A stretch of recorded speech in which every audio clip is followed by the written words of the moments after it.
podcast before the holiday break. Let's go, winter break. I know. It's not very cold out, though. It's like balmy out. I've been loving it. Because then I feel like I could go do wintry things and not be like freezing. I can't complain. I mean, I get to wear cool sweaters at least, but it's still, this is my winter is coming sweater because I'm a huge Harry Potter fan.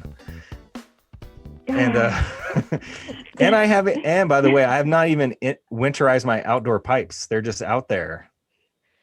So I'm a new homeowner and I don't even know how to do that. So oh my gosh. Gotta figure it out. Students, you might not know this, but Miss Henson and I actually live in the same neighborhood. So I will come over and show you how to winterize. It's super easy. You just need some foam and some duct tape or this little like white cup thing that goes over it and you twist it. Super easy.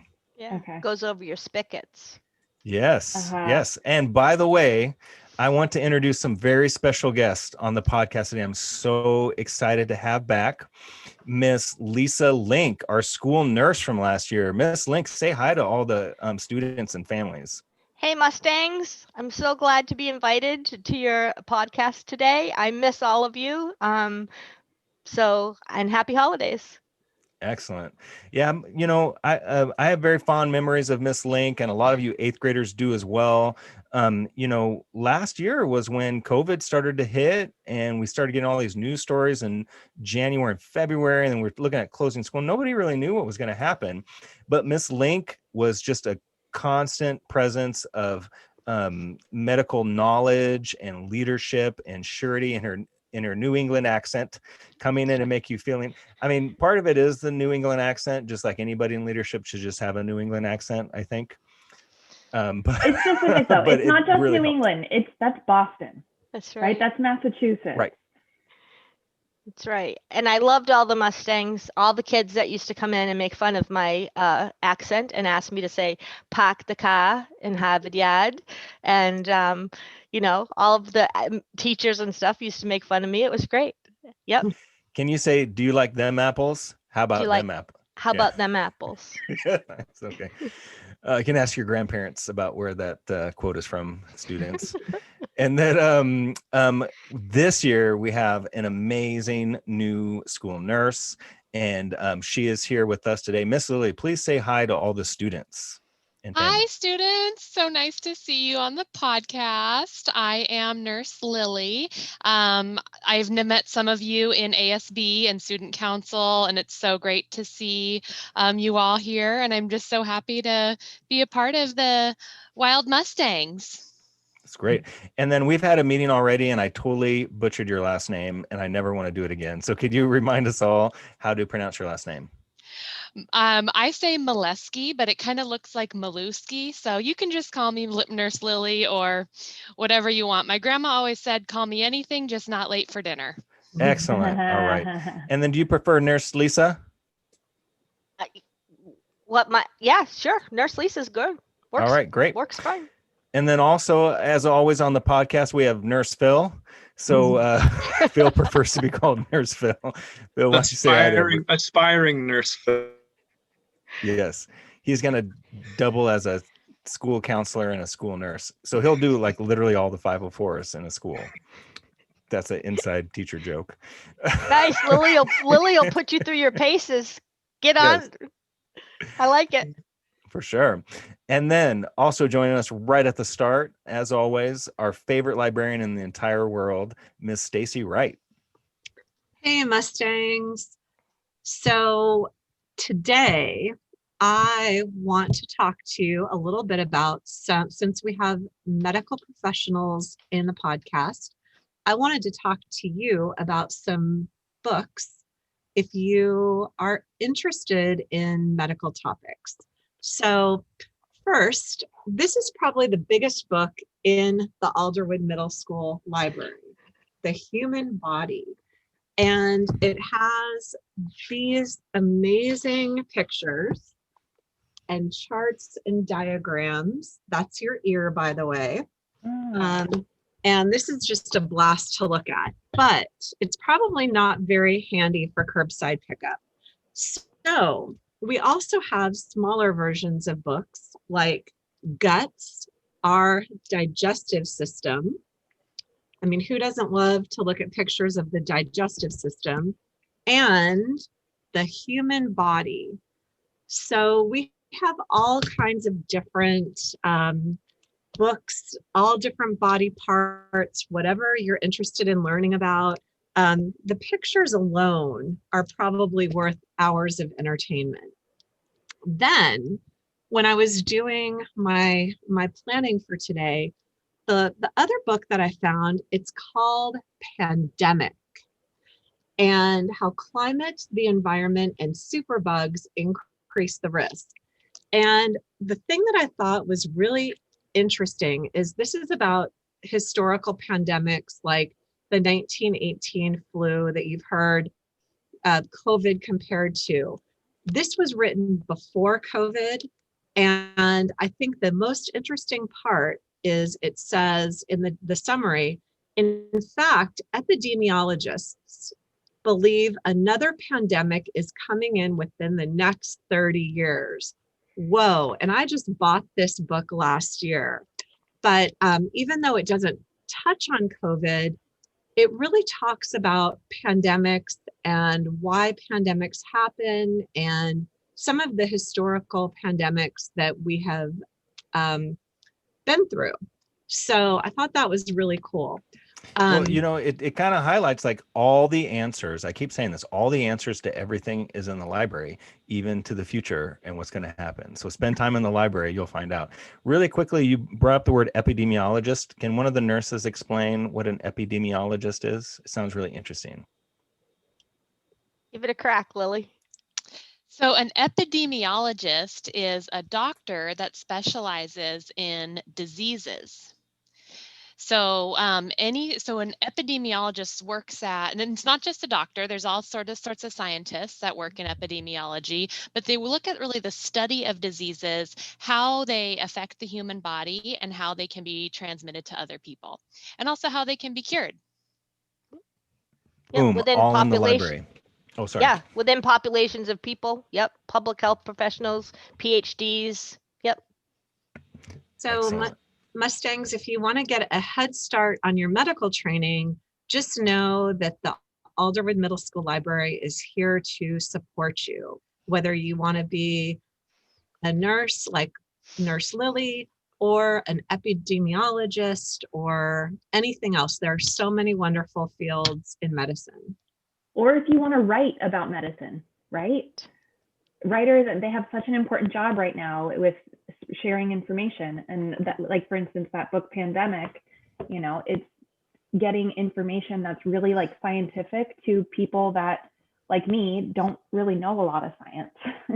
Another cool thing about epidemiologists and jobs in the field are people that work in like a biology lab, and they look under microscopes and they do all different kinds of genetic work. So, even if you don't really want to take care of other people, you can really help people by, even working in a lab that can really make big scientific discoveries. Yeah. And I want to give a shout out to the librarians, because going through school and getting, as Lily has, we have our masters and stuff, and the librarian was my favorite person, because they were the person that helped you write your papers, be able to do the research, help you find resources, help you get it into the right format and stuff, and just pointed you in the right direction. So the library, not only for reading, your librarian is a great resource for you to help you in all sorts of your academic endeavors. That's boy, great. is that Absolutely. is that true about Miss Wright or what? It is true. Yeah. Well, thank you all. And I just wanted to say happy reading to all of you, and happy reading, Mustangs. Yeah. Let me say one more thing. That big book, that big human body book, has anybody ever checked it out from you? Yes. But mostly it is used in the library. It's you will see every once in a while at lunchtime. Somebody puts it out and there's a crowd around it. I think people just love charts and graphs and pictures and diagrams. It's a great thing. I was gonna say somebody could like break the record of largest book checked out from the library, but you could still check it out because, like, let's say you were trying to impress some girl at school with like how much you read, and you'd be like, "Oh, you noticed my book? Yeah, I Just don't check drop out it on books. her. Don't drop it on her foot. Yeah, like yeah, I check out books from the library. That's Brings me back no to big my deal." first A&P class. Yeah. All right. Well, thank you, Miss Wright. Everyone, round of applause for Miss Wright. Thank you Mrs. so much. Wright. Bye, Miss Yay, Miss Wright. Wright. Great to Bye, see you. Miss Wright. Okay, cool. I am so excited about today's podcast. We're already learning a ton from Miss Wright about books and things available to learn in the library, but we have two experts here on not only medical things and nursing and all that stuff, but also school nursing and school medical issues.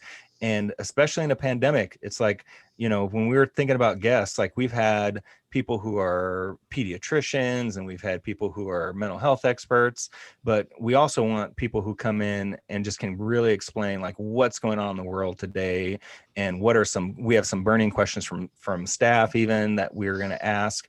But to start out, I was wondering if you could tell us a little bit about your guys' self. Where did you grow up? Where did you guys go to middle school and high school? And what was it like for you back when you were these students' age? Any funny stories too, you can feel free to jump in. Well, this is Nurse Lisa. I went to school. I grew up in Boston, Massachusetts, and I went to school in downtown Boston in middle school at a place called Newman Prep. And I actually loved middle school. It was great. And it was really nice to be living in the city where, you had a lot of things to do and, a lot of culture and the museums and things like that. So it was great. I think like last year, I put up on my door where I went to middle school and found my middle school picture, which was kind of funny. Actually, my friends, I said, "Hey, I need a middle school picture," and my friends actually sent it to me, so it was kind of cool. And it brought back a ton of memories. Um, I liked it. I mean, it was a little bit different than public school, but after being, there and then going on to high school and stuff like that, I felt that I thought middle school was a great experience. I had a great time. What is a prep school? Can you explain that? So prep school, it's a private school, and it's kind of a little bit of a school that kind of preps you for high school and even for college. There's a lot more AP classes when you get to a prep school. My prep school actually was a boarding prep school, except that it was in the city and I actually lived in the city, so it was kind of convenient that I got to go home and get to see my parents and have my mom's cooking, which was really nice. But yeah, I had students. I mean, I had friends, and I still do have friends from all over the world. Like in my class, I had kids from Brazil, and I had kids from Spain, and I had kids from the UK, and it's still, my school is still there, and I'm part of the alumni and stuff like that. And it was a great place to build relationships that I still have today. Wow, that's amazing. See, kids, you can still keep your friends years down the road. That's great. We do a lot of work at Alderwood Middle School, specifically around preparing students for college and career. They start taking Naviance classes where they start to look at what they want to do in the future. And we have college and career presentations of people that come to the building. We have career day. Were you thinking back then, even, in middle school, man, all these big medical books in the library, so interesting. I think I might be interested in something like that back then, or was it a decision you came to later? So my decision, I have two careers. Nursing is my second career, and my first career was finance, and I kind of like happened into that. So I worked for Morgan Stanley, and I worked in New York and things like that. Did stocks and bonds and did trading and all of that once I graduated from college. I actually got into nursing when I was or thought about nursing. I had a horrible traumatic event when I was in college. Both my parents were killed by a drunk driver when I was a sophomore in college. And I just have to tell you that it was a traumatic event, and I actually was out of the country at the time. And my parents were driving to their home in Florida from Boston. And so they were on a huge I-95 interstate highway. But they got airlifted to North Carolina to the facilities there at Duke. And the nurses in the ICU actually tracked me down to where I was in England and let me at least say goodbye to my parents, because they knew that they weren't going to make it. So sorry. So I had always just thought so fondly of that, and I was just like, this was great. When my husband and I decided to move to here, to Seattle, I was working at Morgan Stanley, and my husband worked for Cantor Fitzgerald, and he was coming to do the Asian market. And I was going to take a year off because we had small kids at the time when we moved. They were 6 and 9. Lauren and Andrew were 6 and 9. And so I said I was going to take 2 years off. And I remember saying to him when I was thinking about going back to work, I said, you know what? I've always wanted to be a nurse. And so 30 years, went back to nursing school, and here I am, Nurse Lisa. That's an amazing story. And I think that's such an amazing story about how, even in like the hardest times of our life, there's people that really make an impact on us, and that impact can even change the course of our life too. Yep. That's such a cool story. I mean, and like Josh said, cool. I still talk to those nurses. Oh, like wow. I was a 19-year-old kid, and now, I won't tell you how old I am, but some of them are, pretty old, but they still, send, holiday cards and birthdays and remembrances and stuff like that. And I've gotten to know their kids, and yeah, it was the best you could make out of a horrible situation. Wow. Thanks for sharing all that with us. Oh my gosh, that's yes, thank you so much. And you bring up a good point too. I think it's Mr. Rogers who has a quote that says, whenever there's like something horrific that happens or a terrible disaster, and kids are really nervous about it and scared, his advice is to just look at all the people who are helping, because then it just shows you, the better side of humanity and what's taking place. So those people had an impact on you that, reverberated down to a career change. And anytime you take like a personality test or something like that, and if you have like this heart of compassion to help people, like nursing is like the number one thing, one of the number one jobs they recommend for you to do. So if you do have that heart, like Miss Lisa is saying, to help other people, you should consider nursing. But speaking of Miss Lily, Nurse Lily, what can you tell us about your background too? And what was middle school, high school like for you? And when did you even start thinking about nursing as a career? Thanks for the question, Mr. Webb. For me, I thought middle school and high school was fun, but it was also kind of challenging. It's hard being a teenager, and especially from a health perspective. Your body's changing, your friends are changing, your brain and your heart are changing. So, there's a lot of changes that go around, and sometimes it was hard. But I really tried to make the most of it. I was in band when I was in middle school, and I loved band. Where was this again? Oh, I'm sorry. I'm from Tacoma, Washington. Oh, okay. So I went to Meeker Middle School and Stadium High School. And it was a really beautiful place to live. I kind of got in trouble a lot when I was in middle school because I would talk too much. And so my in band, Tacoma? I know. Okay, hard to believe, but but I tried not to say like mean things. I just kind of just talked too much to my friends. And so my band teacher moved me from the clarinet to percussion. So I was in the back of the room, so I couldn't talk to as many people. But I ended up just becoming really fun friends with all the percussionists. I got to play the cymbals and the triangle, the bass drum, all sorts of stuff. So I thought that was really fun. And then I was also involved in ASB, and I actually became the ASB president when I was in 8th grade. And so that's kind of why I really love being a part of the AMS ASB, Awesome. because I love working with the student leaders. So I've always wanted to actually always wanted to work in pediatrics. So that's the medical realm where we work with kids. I initially wanted to be a doctor, but then I decided that being a nurse would be better for me.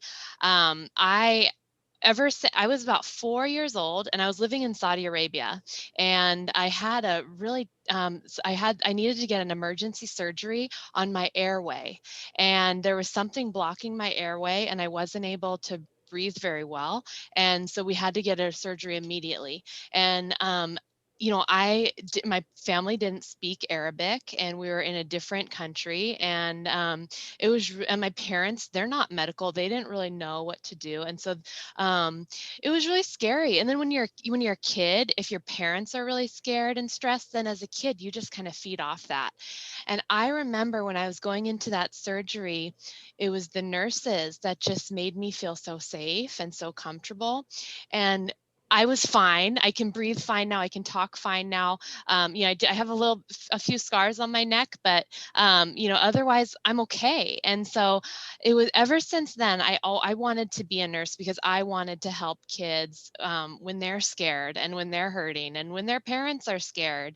And that's why I became a nurse. And I've always worked with kids in my nursing, and I really enjoy working in the school because it's a lot different than being in a hospital. Like I started at Seattle Children's, and that was fun, but I really like working in the school because there's so many different things going on, and I really can get to see so many kids, and I especially can get to see them kind of grow up and meet their families and really be a part of the community. So I really love school nursing, and I really love being a part of Alderwood.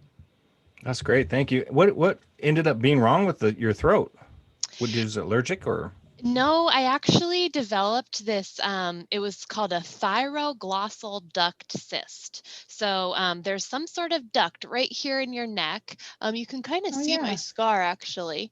And it just started growing and growing, and it just kind of grew suddenly very large. And so it kind of looked like I had like a big, they call it a goiter in medical terms, or you kind of might know it as like an Adam's apple. Whatever it was not right. And it was just getting to the point where it got really bad and really quickly. And so that's why I needed to get the surgery.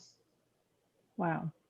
I just think it's so amazing how, like, I don't know, I like understand my body like some, but there's all these different things that can happen with it. And there's like medical people like you guys who know so much more that like you guys can look at something and be like, oh yeah, that's a da, da, da, da, and I don't know. I just am like amazed by your guys' knowledge and expertise, and just the way that you guys can keep your cool in really difficult situations. Like Nurse Lisa has seen me when, medical things happen, and I'm like, okay, let's do this.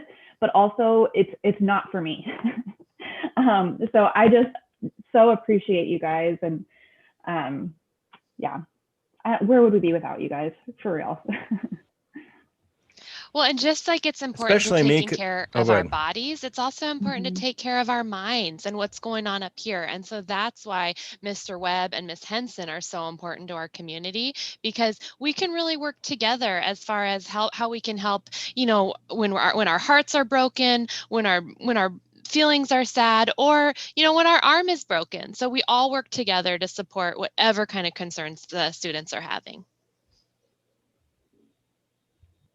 And I'm especially grateful too, because I have vasovagal reactions all the time. So I would be like no help to kids. Vasovagal students is a really technical term for fainting. So I can't do it.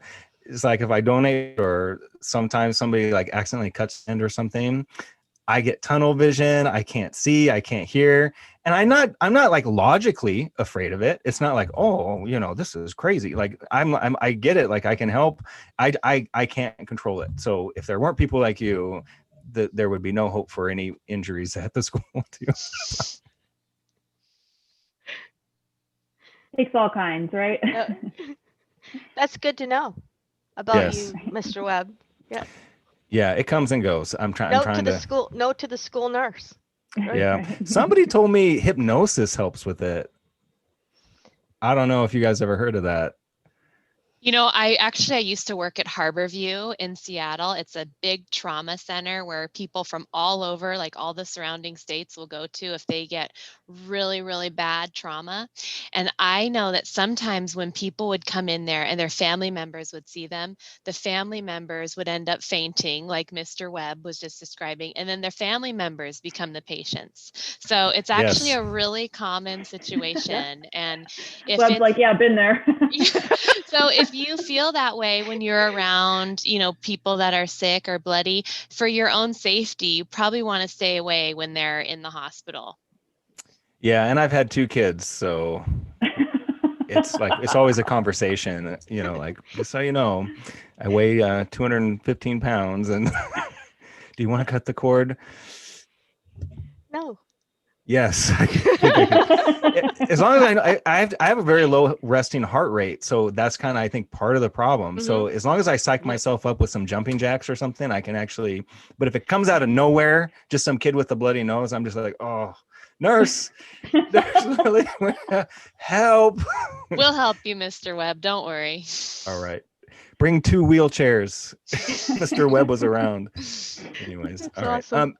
So I have a question. So let's say we could travel through time and you could go back and talk to a young 8th grade nurse Lily, and you could talk to a young 8th grade nurse Lisa. What advice would you give them and say, like, hey, look, kid, you're going to be a nurse.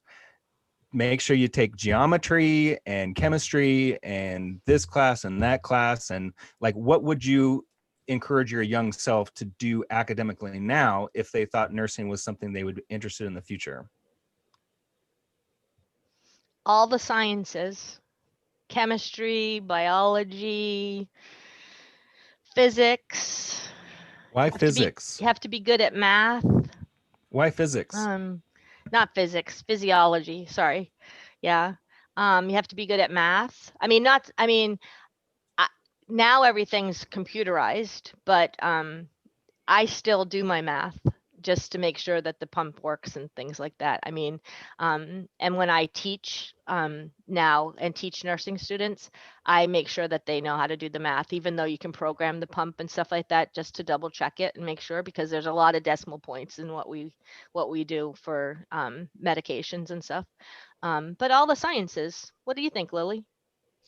Yeah, I would agree. But also, I don't want you to get overwhelmed with what classes you have to take, because at the end of the day, you're going to have a job that you hopefully love. And regardless of what job you get, there's going to be certain classes that you have to take. And the classes are all, they'll start basic. So don't be worried to start these classes, because, we all got to start somewhere. But you did mention physics, and physics I thought it was actually really interesting, because it really talks about why things happen, and it kind of explains everything the way the world is. And so, like, why when you hit a golf ball does it go up and then it goes down, kind of example. And so physics can be important, because it can also kind of help understand, like, why does this happen. All sorts of things happen. But yeah, you definitely want to learn about the human body specifically. It's also really important that you know how to talk to other people. So taking classes like sociology, which is just the study of other people, psychology, like the study of our brains, those kinds of classes can be really helpful, because there's so much more to nursing than just putting on a Band-Aid, right? Anybody can put on a Band-Aid, but not anybody can talk to somebody who's parent is dying, or to support a mom who is losing their baby, or to help nurse Lisa when her parents passed away. So there's a lot more to nursing than just really what's going on. We really have to kind of do what Mr. Webb and Miss Henson does, and really work with that mental health side of things as well. Yeah. There's a core curriculum that everybody takes when you decide what you want to be, right? There's nursing core curriculums that Lily and I have taken. But I think one of the things that I appreciate about Lily, just knowing her and stuff like that, is that ability to be able to talk to people, right? And be able to kind of suss out a situation and handle people's emotions. And now, for us in nursing, and for you as the counselors and stuff, it's a lot of mental health, right? A lot of making sure that the kids are okay, and that, the social emotional aspects of how they're doing, make sure that you keep in touch with your friends and things like that. And so it's a wide gamut. And like Lily said, both her and I our specialty is pediatrics, right? But there's so many specialties of nursing, and it's funny when you talk to other nurses. Like, I worked on the at Children's for 25 years on the hematology and bone marrow transplant unit, right? So my specialty is pediatric cancer, and I would have the ICU nurses that would say, "Oh my goodness, I don't know how you do it, Nurse Lisa. I could never do that." And I think, "Oh my gosh, I couldn't work in the ICU. You walk in there and there's a bazillion pumps, and it's kind of like a web of things and stuff like that." But then there's other places of nursing that are important and stuff. So we all have our niche and kind of fit in, and it's kind of great because nursing, there's tons of opportunities for nurses. One other class that I'm so sorry. One other class I think that is really important if you're thinking about becoming any sort of care provider is weightlifting or kickboxing, those kinds of physical fitness classes, because it's really important not only that you're taking care of yourself and your own body, but you also want to put your best, most healthiest foot forward, especially if you're going to be in that position of teaching health to other people. So I think, nutrition, really learning how to eat well, and also knowing how to teach other people about that, but not just knowing it, but actually kind of being that example of what it means to be healthy. Yeah. My favorite class, one of my favorite classes was holistic medicine, right? Learning how to do holistically and aromatherapies and stuff like that. So, I mean, it's all connected. It's all connected. For sure. So one question I had, I coached high school football once, and there's always a sports medicine team, usually at high school. Like if you're playing football and there's like a team of students who have some kind of medical training, they run out there, they have water and they have supplies, and they check kids for concussions and all this kind of stuff. Are you familiar with that? Would you recommend some sports medicine classes for students too?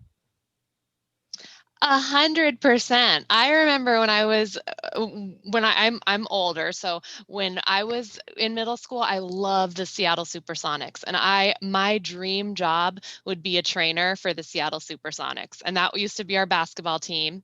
And I think it'd be so cool to learn how to help people. And I'm sure any football fan sees all the Seahawks team run out, they have a team doctor and all sorts of trainers that go and check the guys when they fall. And I think that would be so fun. And we can always get hurt when we're playing, and that's kind of can be part of it. We shouldn't be afraid to play because we're going to get better after we get hurt. But yeah, I think if you're interested in sports, and even physical therapy is a great way to support people with sports problems, car accidents, all sorts of things.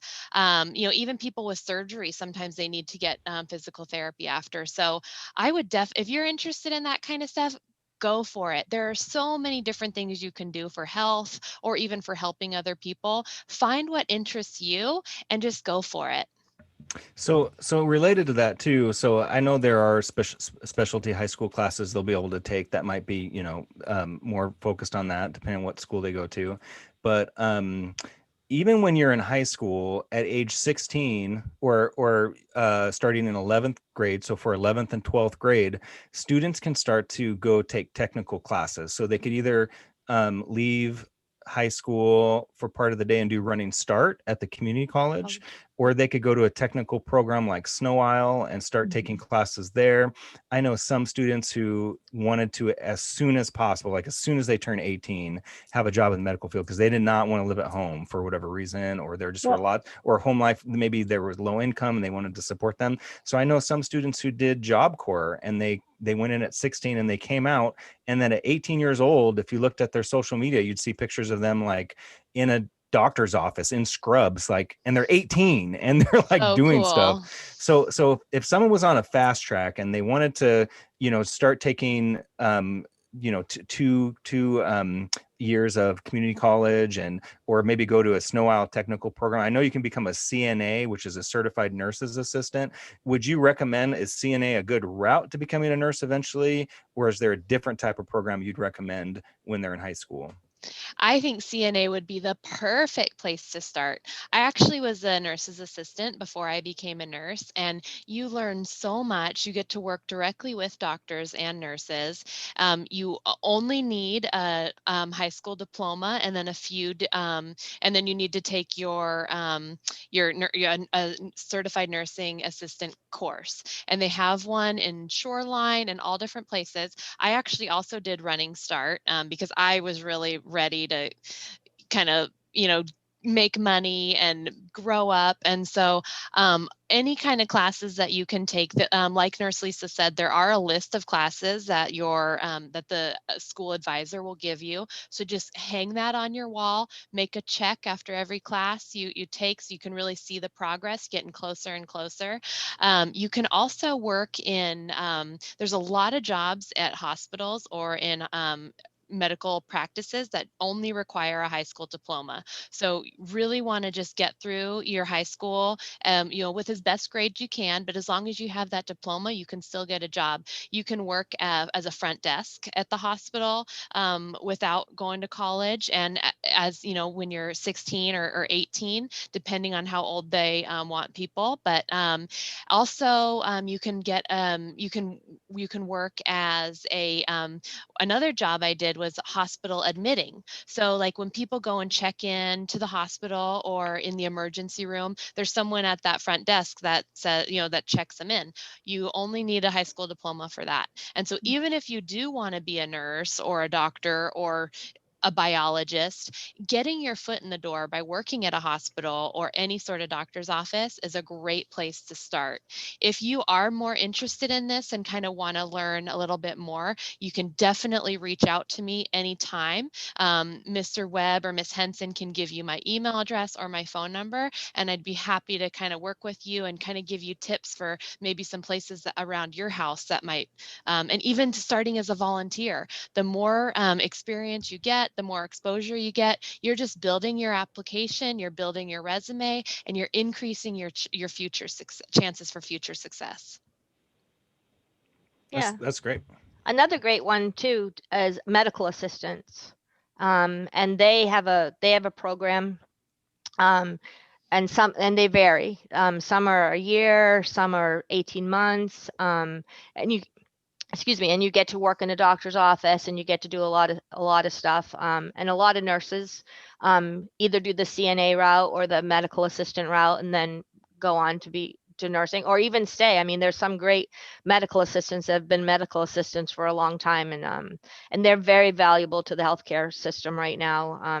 Especially since there's going to be a huge nursing shortage coming up, and hopefully we'll be able to rectify that. But yeah, there's lots of places. But when talking about the sports physical guys, those guys are amazing. I mean, the way your muscles work and stuff like that. I was having trouble with my hip, and I walked across the room, and he said, "Oh, this is what it is." And I was just like, "Really?" He got me up on the Wow. table, and like I was like, "Oh, okay, great. Yeah, this is good." That's But awesome. yeah, there's so many fields that you can go into. I mean, and so many things. But Lily made a good point about that, choose something that you're going to love, that you want to get up every morning and go and do and stuff like that. And the sky's the limit. That's great. Yeah, I even remember when I was in college, I looked at a hospital job for a hot second where it was a porter or something like that. It's like where you go and you wheel, like, the patient has to go from here to there, and then that person just takes them in a wheelchair from one end to the other and takes them where they're supposed to go. So I thought that was really cool. I ended up not doing it because I was afraid of vasovagal. They'd be I was gonna say, I don't think I'd recommend you for that Yeah. job. they'd be like, Josh only makes it like halfway. I don't know. You have to talk about your employee review. You're not. We need someone who's better than 50%. That's great, So, Mr. Webb. That's awesome. yeah.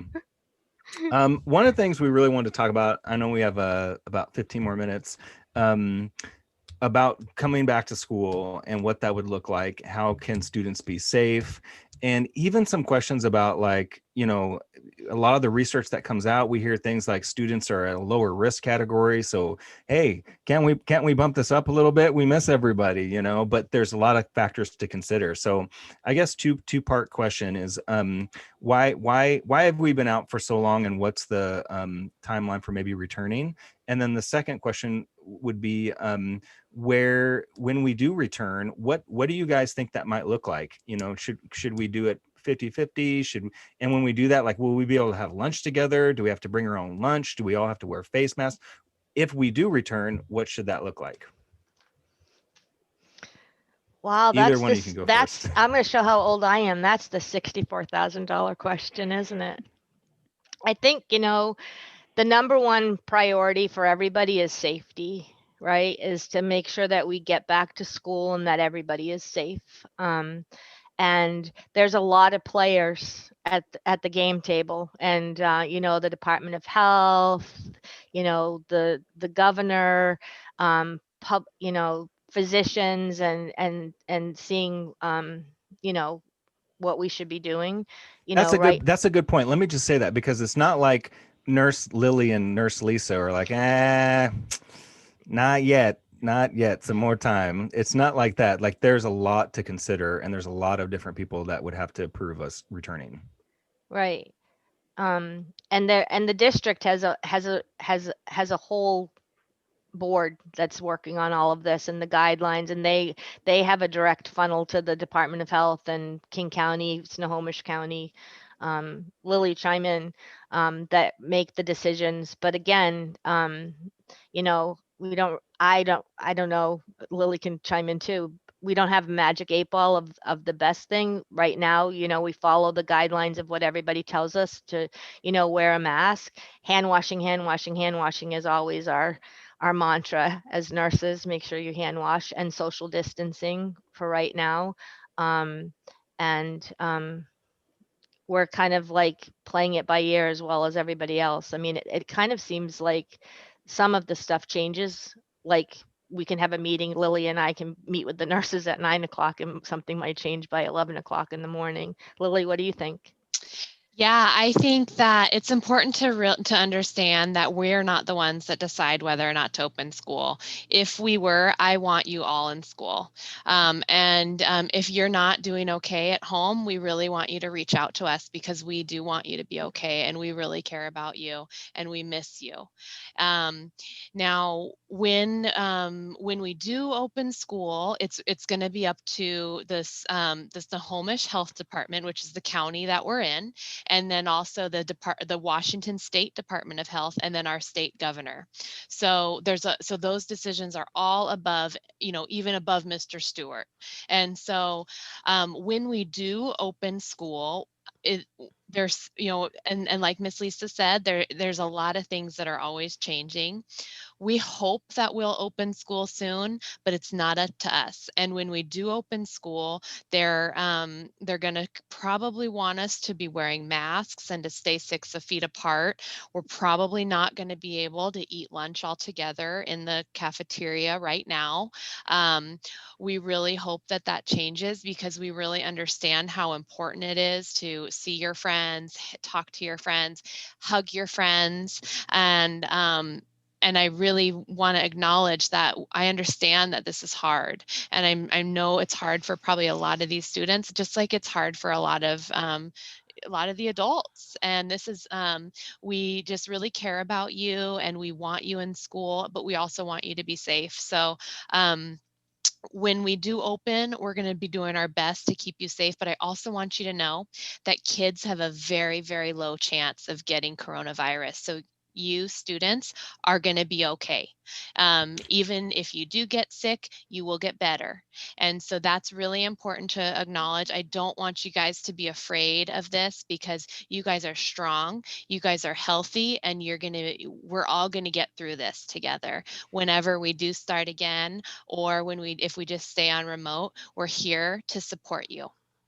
So thank you for saying that. I totally echo what you're saying. And I'm also curious too, as medical professionals, with all the news we keep hearing about vaccines that are rolling out, does this speed up the timeline at all? Like, does that now that vaccines are seeming to be coming out, does that maybe even make it look like it's really possible September, potentially with vaccines that are coming out? Or what are your guys' thoughts about that?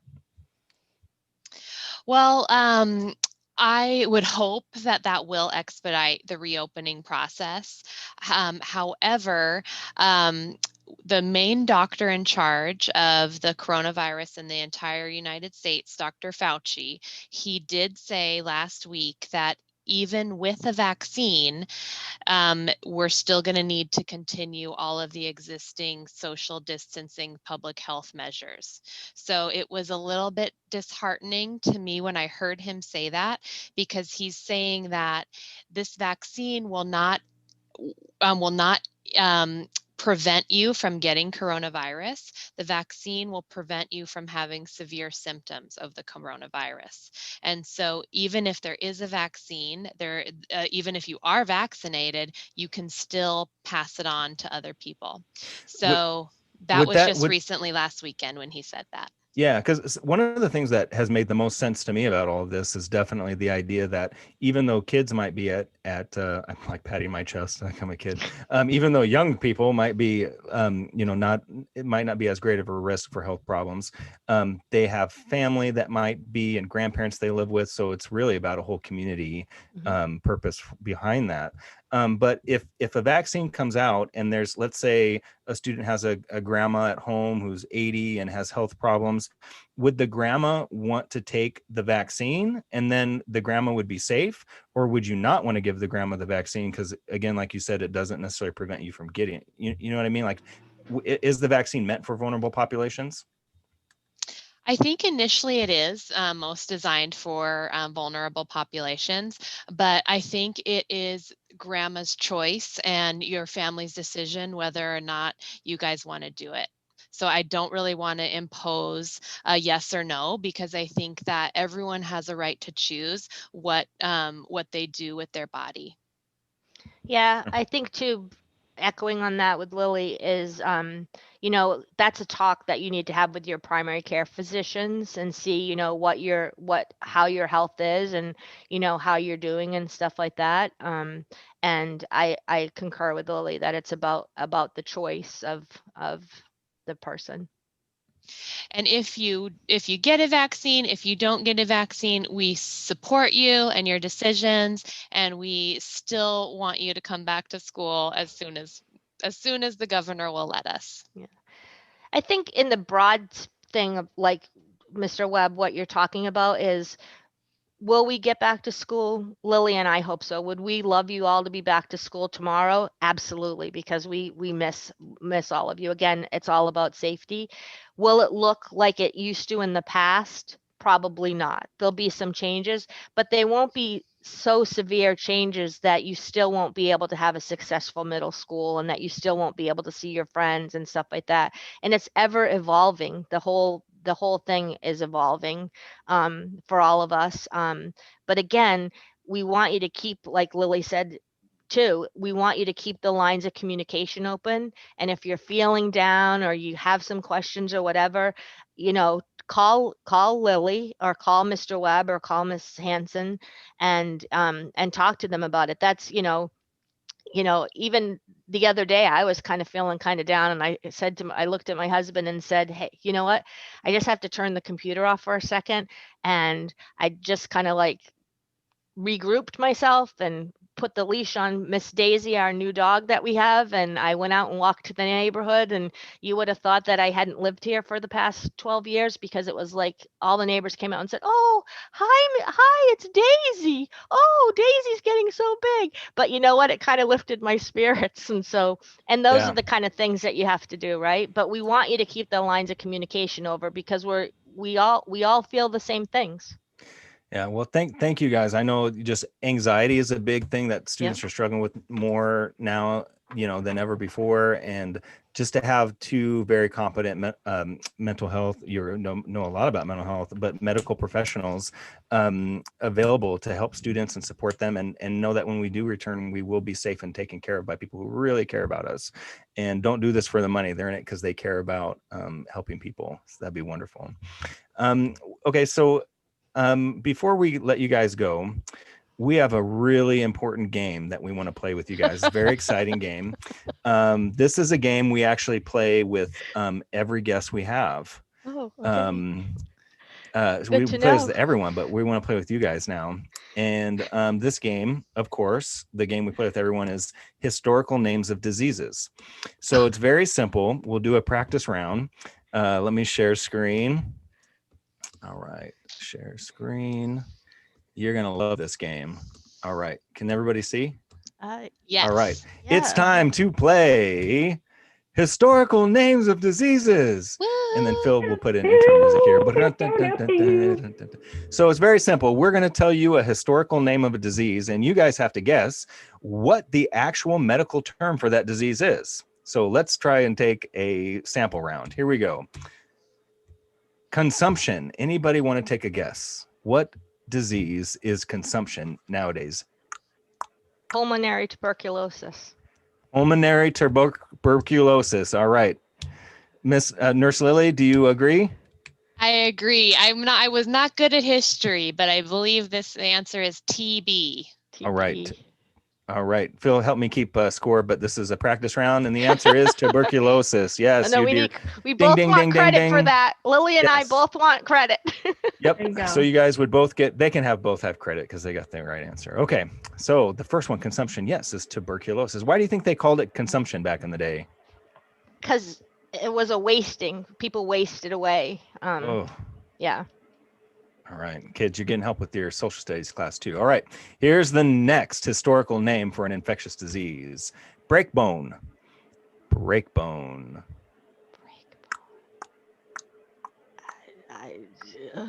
Lily? I would think it'd be like a broken bone or some sort of Right. like fragile bones, osteoporosis maybe. Is it a fever? It's the I'm secret. gonna go with calcium deficiency. It's the disease. All right, It's a Catherine disease. says yes. So osteoporosis, and Malaria?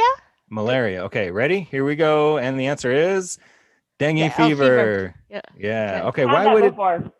Why would dengue fever be called breakbone? Does it make your bones brittle? Well, dengue fever you get from mosquitoes, right, Lil? Yeah. Like malaria, right? My father-in-law's had it. And I think with malaria, so chime in, Lily. Malaria, you get like all aches and fever and muscle pain and swollen glands. So maybe they feel like your bones are all breaking. Lily agrees. I think she's first. I had All right, it when here's I the was in next one. Brazil. Rolling along. We only got a few You more had left. you Here we had go. dengue fever, Miss Ensign? Yeah. Oh, really? Oh, poor Miss Yeah. Henson. Are you okay now? Oh yeah, I'm good. Did you break your bones? No broken bones from that. Did it feel like your bones were breaking? I was miserable Oh, for okay. sure. But Yeah. All right. Okay. Next one, congestive fever. What do you think congestive fever is? Yellow fever. Yellow fever. Miss Nurse Lily. I told you I'm not good at history, but I'm gonna guess I it's a think- sinus infection. Flyness infection? Sinus, like Oh. when you're congested in your Flyness. I was going to say sinuses. flyness infection sounded like something I had in the 90s. I was so fly. Miss Henson loved that joke. All right. Congestive fever is malaria. Okay, yellow fever. Malaria. Is it affects your lungs? Yeah. Okay. Excellent. Okay, cool. All right. Next one. Domestic malady. I have that every day. I thought it was domestic malady. Domestic malady. But it's domestic malady, I believe. What is a domestic malady, do you guys think? I don't want to vacuum, so I have a domestic malady. We're gonna have a domestic malady up in here. Well, I hope you students don't think we're not very Right. smart because we don't know these answers, but I'm going to guess it is malaise, which is Ri- basically just kind of generalized weakness. Yeah, and staying in bed. Oh, there it is. Oh, okay. Oh. Depression or other Really? emotional breakdown. Yeah, that Interesting. could So make sense. so clutch my pearls is I was thinking with Lily. Anxiety, sure. I Yeah. guess that would, if you're having a I panic was gonna attack. I was gonna say diarrhea, so Yeah. Uh-oh.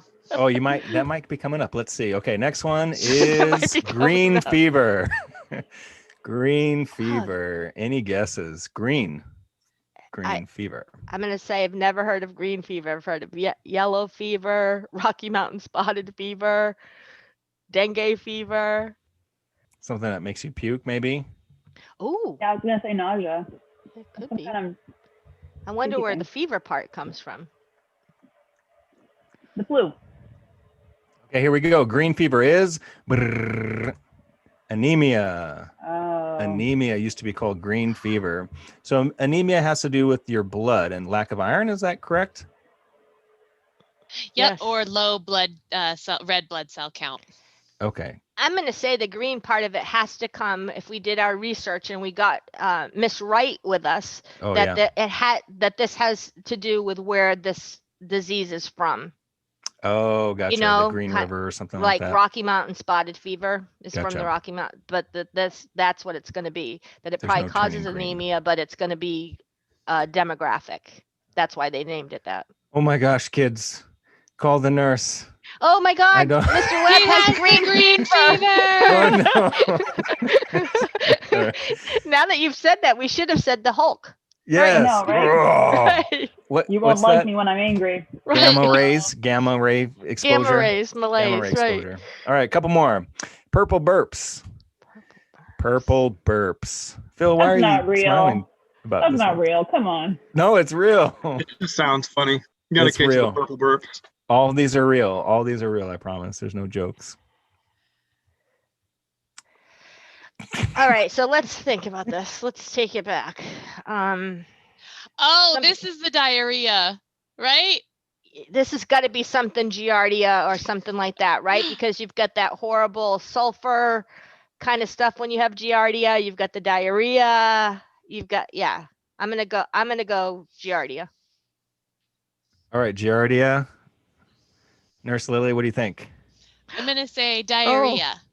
Pugilitis. Okay, diarrhea. Okay, here we go. She Purple has burps. the purple burps. Yeah, purple burps are Giardia. Awesome. nice Very job. impressive. Very impressive. It was purple burps or beaver fever were the two options for Giardia. If Okay. you'd said beaver, we would have both gotten it. I know. So, Yeah. All right. Lumbago. Lumbago. That sounds like something with a Boston accent. Yeah. Lumbago. Lumbago. Well, it has No, to do he's with your just- back, right? It's gonna have something to do with your lower back. So I'm gonna say pain in your lumbar region. What do you think, All Lou? right. I'm going to say fainting. Oh, Ooh. I can tell people I have a lumbago now. Yeah. All right. All right. Next, the answer is chronic back pain. Oh, Wow. nice job, Miss All right. Lisa. I think there's one more left. Okay. Dropsy of the brain. Oh, what's dropsy? I've been watching this Dickens thing, and somebody had dropsy of the day. There's dropsy of, I think she had dropsy of the hat though, not the brain. And what was it? Dropsy of what? Sorry? She had dropsy of the. She had the dropsy of the hat. The hat. Oh, what is dropsy? Oh, I think maybe it's a stroke. ooh, I bet you're right, Lil. That's what I was thinking too. And I'm All a right, you medical guys ready? professional, so Yeah. Swelling, yeah. Swelling. Is that what your guess is? I would agree with Lily. Yeah, like, yeah. Okay. Encephalitis. Yeah. Swelling Okay. of the brain. Excellent. You There guys you are go. geniuses. All right. Wonderful. From your Well, lips to God's ears. Geniuses. yeah, I like you guys it. are so good. I think you guys have done better at this game than anybody else we've had so far. Yeah. We got them all wrong though. No, No, we what do you- didn't. No, Lisa we got like 3 of didn't. them right. Oh well, I got them all wrong. No, you Yeah. didn't. Teamwork No, you is- didn't. So don't judge me. But You didn't get them all wrong. It was a team effort. It was all good. you'll just have to watch the podcast and see if the next week's guest beats you guys or not. Yeah.